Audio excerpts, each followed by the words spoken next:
درود میگویم به شما بینندگان عزیز شبکه سفینه. این برنامه نوبتی خونی تاجیکستان است و ما امروز قرار داریم در خانه اپای گوهر. بار دیگه سلام علیکم.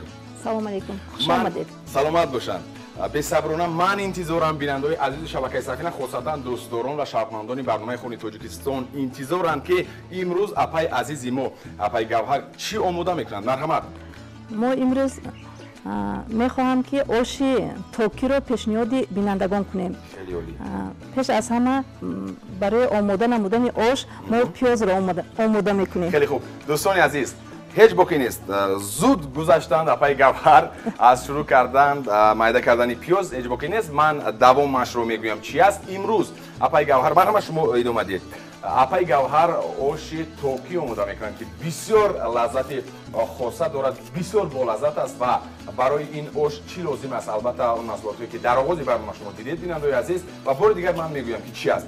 خب سبزی معمولا در آش پلو چی استفاده میبرند؟ سبزی، گوشت، روغن، خب زیره، خوکاهای خوشبو کننده گفتیم، نمک، پیاز، گوشت و خاصتا تفاوتی دیگر آش پلو از آش توکی در آن است که با توکی انگور آماده میکنند و همون گوشت‌هایی رو که میده ریزه میکنند گوشت رو و در درون خب توک میپیچونند، بارشته محکم میکنند در است و در دوام برنامه شما خواهید دید که چگونه است. الکی اپای گوهر شروع کردند خب بکار و وقتی که میگویند که کدبانو بکار که شروع کرد بهترش با او خلل باید نرسون، ولی تا قدر امکان من با اپای عزیزم اپای گوهر هم صحبت میشم و میبینم که بسیار فعال است و پرسان میشم که چگونه خوراک رو آماده میکنن در منطقه شهر نم. اپای گوهر من میبینم که شما یک ریزه یا خود میده کردن خاص، یعنی که به طور خودتون میده میکنید پیاز رو و این آسان تر است فکر میکنم. من برای ما آسان تر است. خیلی خوب. گفتم که این حال موسم همین سبزیش توکی انگور است و مثلا اگر من خواستم و اشتیاق پیدا کردم که در فصل زمستان آش توکی رو استعمال نمایم، چگونه دسترس کردن ممکن است؟ ما بیشتر آش توکی رو در بهار میچینیم، آن رو در ظرف‌های شگی با دهان آهنین محکم میکنیم.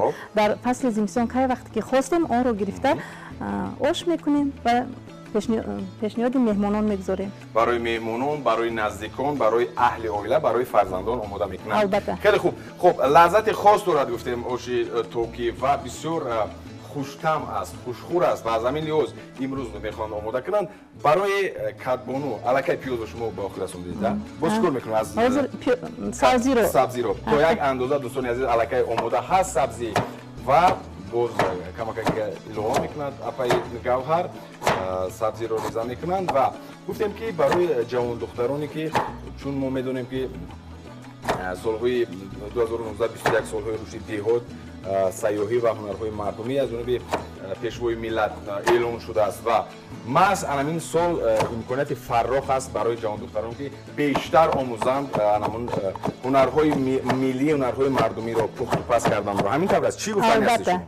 من گفتنی هستم که پیش از آنی که مادران فرزند خود را به شوهر میدهند باید آنها آماده باشند برای زندگی کردن، برای پیش بردن زندگی، برای تیار نمودن تمام خوراک ها، خورش ها که آنها در آینده به دشواری ها دچار نشوند. خیلی خوب.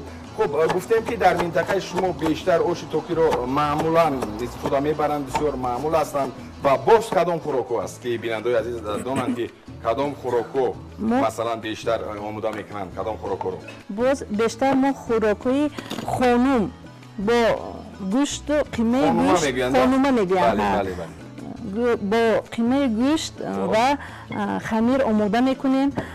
غیر از آن با آش بریده میگوییم که بیشتر در بهار آن را استفاده میبریم. با تمامی کبوتی هایی که در بهار پیدا میشوند میرویند آن را حتما استفاده میبریم که برای سلامتی انسان چقدر فایده آور است. دوستان عزیز، آن نفرانی که تازه به شبکه سفینه پیوستن بار دیگر میگویم که شما برنامه خونی تاجیکستان رو تماشا دارید. مهمان هستیم در خانه اپای عزیز و مهربانم اپای گوهر و امروز آش توکی رو آماده میکنند که بسیار لذت خاص دارد. و شما میبینید که من با اپای گوهر هستم ولی ما باز در اینجا حرفمون تنها نیستیم زیرا بسیار به ما خلل میرساند. خب магазҳо ва дар фасли гармо бешубҳа ин магазҳо зиёданд. бале зиёд ҳастанд. ман кӯшиш мекунам ки хуб халал нарасонанд ба мо. аллакай бинед ки дар як муддати кӯтоҳ пиёзро майда карданд апай гавҳар, баъдан сабзиро майда карда истоданд, баъд аз бисёр як вақти кӯтоҳ ба итмом мерасонанд сабзиро. хеле олӣ. ман бовари комил дорам ки имрӯз як хӯроки бисёр болаззат меояд. табки дил аст ва шумо низ бинандаи азиз кӯшиш мекунем. бале шумо низ имконият доред ки аз ҳамин оши токӣ омода кунед дар хонаатон ва баъдан чашед ва бинед ки исбот мешавад ки чӣ гуна лаззат дорад оши токӣ. хеле хуб. хуб гуфтем ки тарзи ҳамин гӯштҳоро майда реза мекунед ва бурид ҳамон мепечонед. омода мекунем. аллакай шурӯъ мекунед? аллакай шурӯъ мекунем. хеле хуб. гӯшт барои тайёр чӣ аст. лозим аст? барои як риштаву сӯзан бештар мо сӯзан ришти сафедро мегирем ки ба хотире ки ранги он набарояд. фақат ба хӯрок. бале хеле хуб. ин низ ин як сири худро дорад, зеро агар рангаш баромад камакак чӣ мешавад? ранги ош дигаргуна мешавад. барои ҳамон пеш аз оне ки мо токро дар ток гӯштро печонем, пеш аз он токро дар оби ҷӯш зада мегирем, барои он ки накафад ҳамон ток. вақте ки агар оби ҷӯшро назанем вай ҳатман кафида гӯшт дар давнаш намеистад. яъне боз як нозукии дигарро апай гавҳар нишон доданд ки шояд аксарият донанд кадониҳои мо, масалан зани тоҷик аз қадимулайём хоб ҳунарманд буд, ҳаст, хоҳад монд, вале боз ҳаст занҳое ки намедонанд, маълумот он қадар надорад дар бораи ин навъи ош ва бештар дар ҳамин минтақа низ маъмулу машҳур аст оши токӣ. ҳамин тавр аст? албатта. боз кадом навъи ошҳо дар ин ҷо бештар омода мекунанд? ошҳои бо барбарис тайёр мекунем, бо нахр тайёр мекунем, оши як ба як бо гӯшт тайёр мекунем ки он бениҳоят бомазза аст. бениҳоят болаззат аст. хеле хуб. ана ман хӯрок пухтанро масалан ман чуне ки чанд сония пеш бинандаи азиз гуфтам ки зани тоҷик қариб 99% метавонад хӯрок пухта, вале иқрор бояд шуд ки ҷавондухтарони ҳозира камакак тамбал шудаанд. аз он лиҳоз ки масалан хӯрокҳои тезсайёр бисёр ҳастанд ва зудакак мехоҳанд ки омода кунанду тамом. лекин хӯрокҳои миллиро бори дигар мегӯям, чуне ки дар барномаҳои пештар зикр карда будам, бинандаи азиз, омода карданаш камакак мушкилӣ дорад, вале лаззаташ бисёр боло аст. хуб барои пуртоқат будани ҳамин ҷавондухтарон чӣ тавсия медиҳед ҳамчун як модар? пеш аз оне ки духтарҳоро ба шавҳар диҳем, онҳоро пеш аз ҳама ба пуртоқатӣ бояд мо даъват кунем, модарон ки дар оянда онҳо пешпо нахӯранд, барои зиндагӣ ҳамеша тайёр бошанд. ҳаст мисол духтарое ки бештар ҷудошавии оилаҳоро ман худам кор мекунам, мебинам дар аз оила чӣ тавре ки онҳо тарбия мегиранд, падару модари онҳо вақте ки шавҳар камтар дуғ зад ё ки як сухани ноҷо гуфт, ҳатман вай қаҳр мекунанд. бояд мо ҳамин омода намоем ки фарзандро ба ҳамин чиз онҳо пуртоқат бошанд. хеле хуб. яъне як сабаби асосӣ ҳамин аст ва сабаби дигараш ман фикр мекунам шумо хубтар омода набуданд, омода нестанд ва бештар вақте ки камакак дар ҳама оила ҳаст, дар ҳама оила нофаҳмӣ ҳаст, фақат хуб сабаби ё роҳи асосияш ин гузашт кардан аст, хуб боз муросо кардан аст, якдигарфаҳмӣ аст. вақте ки масалан якдигарро намефаҳманд, шавҳар вақте ки камакак сиёсат кард, духтар ба волидайн муроҷиат мекунад, волидайн ба ҷои оне ки гӯянд ки тоқат кун, бале тоқат кун, масалан ин шавҳари ту аст, бояд тоқат кунӣ, ба ҷои ин чӣ кор мекунанд? меоянд хоб боз пуштибонӣ мекунанд аз фарзанди худ беасос, ҷангу ҷидол мекунанд. сабабҳо ҳамин аст дӯстони азиз ва ҳадаф низ ҳамин аст ки ба воситаи барномаи Хони Тоҷикистон мо ба шумо бинандаи азиз ҷавондухтарони хоб бисёр ҳам зебо омӯзед, хӯрокҳои миллиро омода кунед. вақте ки шумо хӯроки болаззат, ман кафолат медиҳам ба шумо, омода кардед, вақте ки шумо одоби баланд доред, ҳатман ки хоб наздикони шумо, хоб шавҳари шумо ҳеҷ гоҳ шуморо маълумат намекунад, зеро мегӯянд ки خب دلی مرد با واسطه چی است؟ معده‌اش است میگن. خوراکای بامزه. بله وقتی خوراک بولازت است مرد هیچگاه خب عصبی نمیشه. تحقیر نمیکند، عصبی نمیشود. تو در که صحبت کردیم در یک مدت کوتاه الکی خیلی خوب با سرعت بلند پای گوهر میپیچونند توک رو و چگونه باید باشد؟ توکایی که کلان است برگای کلان باید نه خوبتر است که خردتر باشد؟ خردتر باشد برای که اون خورده حاجی چی گویم ملایم‌تر است نسبت به و برای همین پیچوندنش هم نست یگان خیلی وای نمیشد مونیا نمیشد سخت‌تر نمیشد برای همون خردتر باشد بهتر.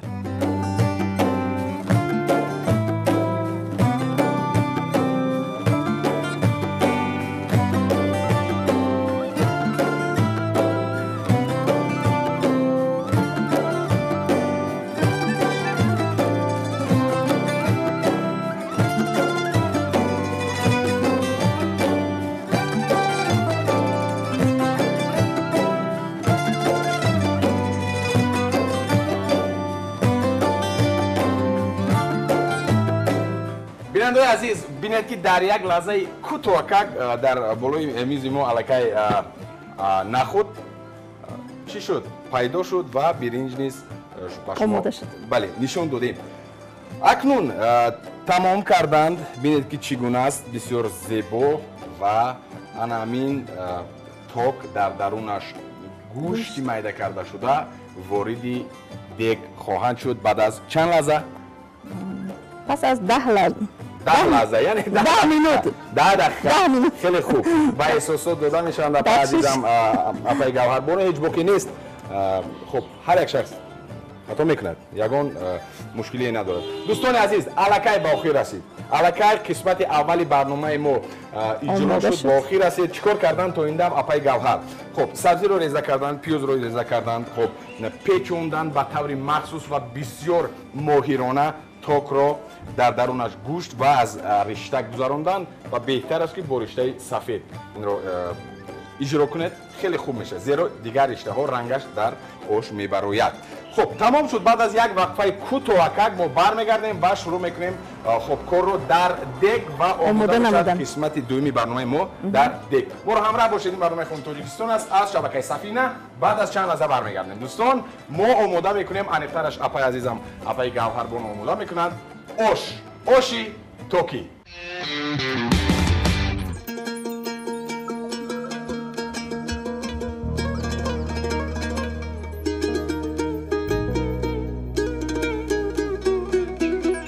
دوستان عزیز اکنون قسمت دومی برنامه رو شروع میکنیم و گفتیم که قسمت دوم در نزد دیگ چیکار میکند جریان میگیرد.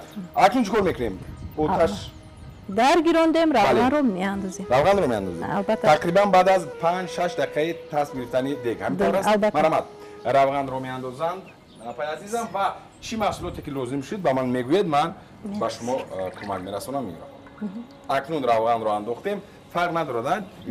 چگونه روغن است؟ فرق ندارد. روغن پخته.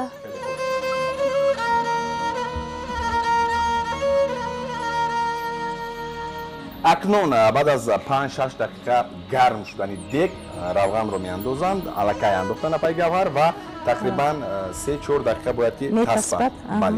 بعد از آن کدام محصولات رو میاندازیم؟ گوشت رو. بعد از آن حتما که پیاز رو بعد گوشت رو. اول گوشت رو بعد پیاز رو. بعداً پیاز. خیلی خوب. گفتم که تا اونجا که 3-4 دقیقه میتصفد.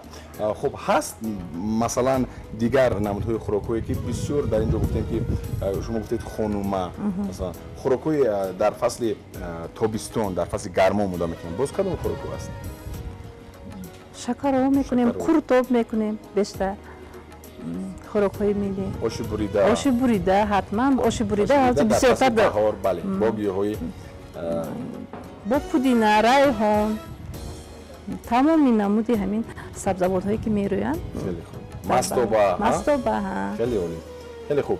من فکر میکنم که الکی تسبیده ایستاده است روغن و دوستان عزیز بعد از یک وقفه کوتاه برمیگردیم و من خلل نمیرسانم با پای گوهر زیرا اکنون خب چی میگویند راهبر انمین نزد دیگ انمین نفر هستند. بعد از چند ثانیه برمیگردیم. ما رو همراه باشید. اکنون که روغن چسبید ما گوشت را وارد دیگ میکنیم. اول کم ترک نمک میپوشیم.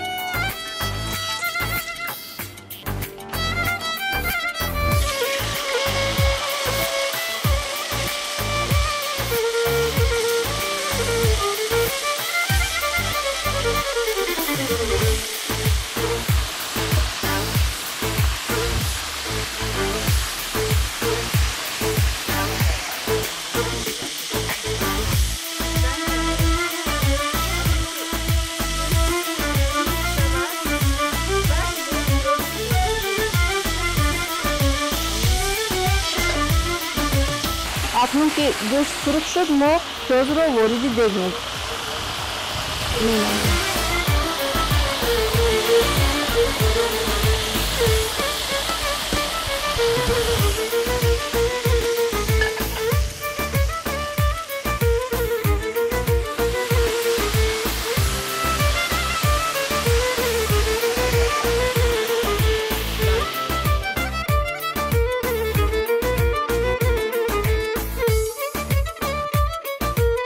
اگر سیری ریزه کردن پیاز رو گوید من از سمت هفتمی آموختگی هستم. هنگامی که یک تا معلمه تعلیم مهنت آمدن با ما طرز ریزه کردن پیاز رو آموختن. ما بین دخترها مسابقه میکردیم، همه وقت من اینجا یکم رو میگرفتم عجب ریزه کردن پیاز. واقعا هم بیننده عزیز ما دیدیم که اپای گوهر چگونه یک اسلوب خاصی طرز ریزه کردن پیاز رو خب با ما نشان داد. بسیار با مهارت و در یک مدت کوتاه توانست که پیازهای لازمه رو پرره ریزه کند و بسیار هم با مهارتی بلند. اکنون که پیاز آماده شد ما میتوانیم سبزی رو وارد دیگ نماییم.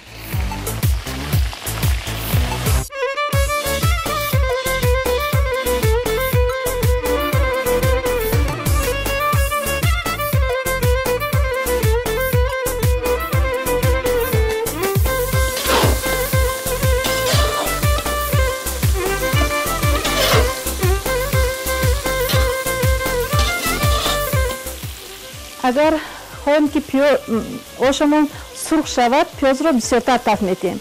اگر خواهیم که آشمون کمتر سفید نما شود کمتر تفت میتیم.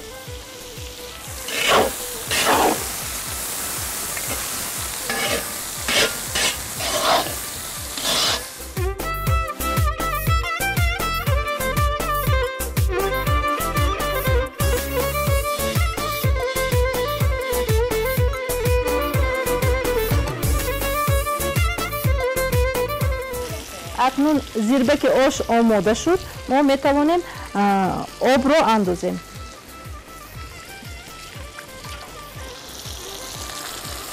ما 3 کاسه برنج گرفتیم، 3 کاسه آب میاندازیم.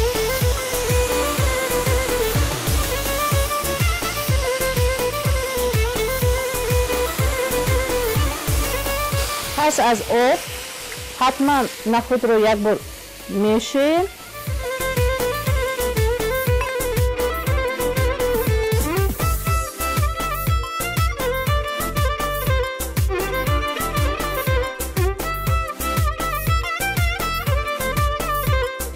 اکنون ما بعداً اون چیزی که از قیمه گوشت و برگ تاک آماده نمودیم که به خلش می اندازیم. آش تاکی. آش تاکی.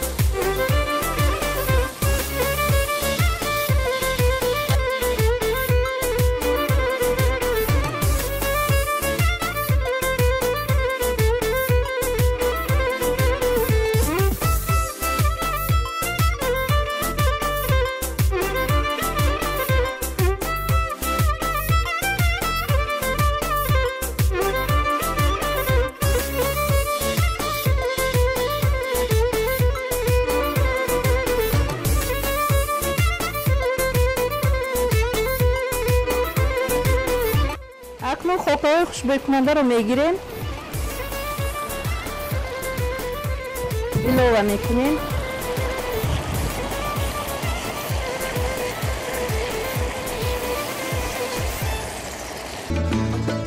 بیننده‌های عزیز، زینه آخرین و زینه حل کننده است. اکنون لحظه فرا رسیده است که توک‌ها رو وارد دیگ کنند. مراتب دوم و چیکار میکنیم؟ دم میاندازیم و بسیار لحظه حساس است. مرحمت اپای گوهربانو. دوستان عزیز، واقعا هم حولی رو یک بوی بسیار هم لذیذ فرا گرفته است و من باوری کامل دارم که آش توکی بسیار بولذت اومده است. البته من باوری دارم زیرا بویش بسیار لذیذ است. خب توک رو وارد دیگ کردیم. خب مرتبه دویم گفتیم با مسلوطان انداختیم، بعدا گرفتیم و پیش از دم انداختن دم میاندازیم. من به شما کمک میرسونم. خب دوستان باور کنید میگن تو در بعضی جاها میگن که آشی دیگی باز آشی علاوی مزه و لذتش دیگر است. واقعا هم طرف بسیار بوی لذیذ است. من به صبرانه انتظارم دوستان عزیز، حتما از مزه و لذتش به شما میگویم که چگونه لذت دارد آشی که امروز آماده کرده ایستاده است اپای گوهر آشی توکی. همتر آب رو چرسته میکنیم، دم میپرتیم. خیلی خوب. اکنون لحظه های حساس 3 2 1 آشی توکی رو دم انداختن اپای گوهر و بعد از چند دقیقه اکنون تخمینا پس از 10 دقیقه تیار میشه. 10 دقیقه دوستان عزیز، 10 دقیقه و بعد از یک وقفه خیلی کوتاه ما خب باز برمیگردیم. ما رو همراه باشید و آش رو با لالی میبردارند و میچشیم و میگوییم که چگونه لذت دارد آشی که امروز آماده کردن اپای بسیار عزیز و مهربانم اپای گوهربانو. ما رو همراه باشید، بعد از چند لحظه برمیگردیم زودک. دوستان عزیز، بالاخره آشی توکی آماده شد و فرصت آن رسیده است که اپای گوهربانو با لگن بردارند. همینطور است. مرحمت. اکنون دیگر وقت رو زیاد نمیگیریم. رنگ و نمای بسیار هم زیبا و دلچسب. مرحمت. اکنون واقعا هم آشی بسیار هم شاهانه آمده است. برداریم آش رو بینید و لذت ببرید دوستای عزیز. اگر شما میخواهید که سری آشی اپای گوهربانو رو فهمید، مرحمت آمده در نزدش شاگرد استید، زیرا اکنون آش رو فقط شما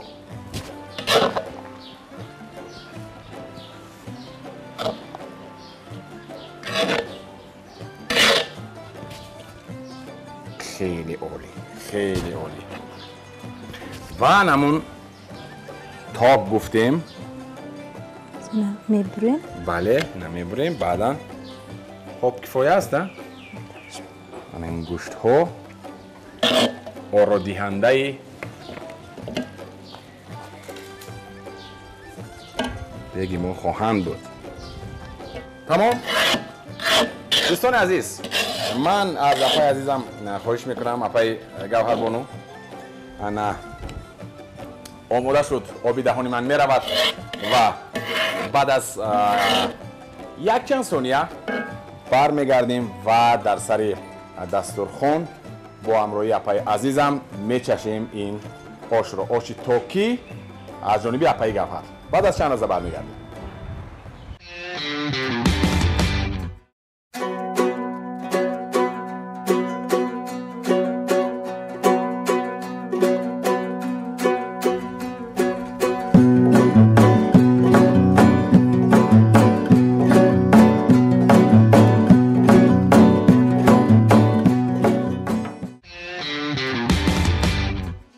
اکنون دوستان عزیز، کدام سخن ها رو گویم که این با لذت، این چی میگوین با مزگی رو افشا سازد.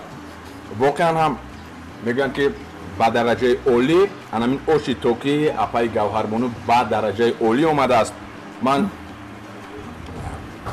باوری کامل دارم که هر یکی شما آماده میکنید در خونتون برای اهل و عائله، برای میمونان، برای نزدیکان این آش را آماده میکنید و استعمال میکنید، لذت میبرند، دست شما درد را نبیند مادر عزیز.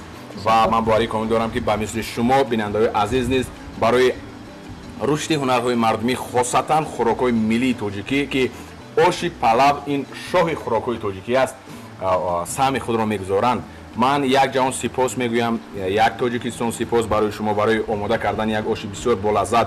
آش‌های گوناگون را استعمال کرده بودم ولی آش توکی را اولین مرتبه استعمال میکنم و چنین لذت من اولین مرتبه احساس میکنم، میچشم. واقعا هم بسیار لذیذ، طبع دل و با مزه. چنانه که بیننده عزیز زن تاجیک، مادر تاجیک آماده میکنه تمام خوراک‌ها را بسیار با لذت و امروز آش توکی از جانب مادر مهربانمون خب اپای گوهربانو بسیار لذیذ آمده است. اینجا باشد برنامه نوبتی خون تاجیکستان با آخر میرسد. تا دیدار نوبتی همیشه سالم بمانید، همیشه خوراک‌های لذیذ را استعمال نمایید و همیشه برای رشد هنرهای مردمی خاصتا خوراک‌های ملی تاجیکی سهم خود را گذارید. دوستان عزیز خیر تا بازدید. تشکر زیاد دارید. سلامت باشید. سلامت باشید.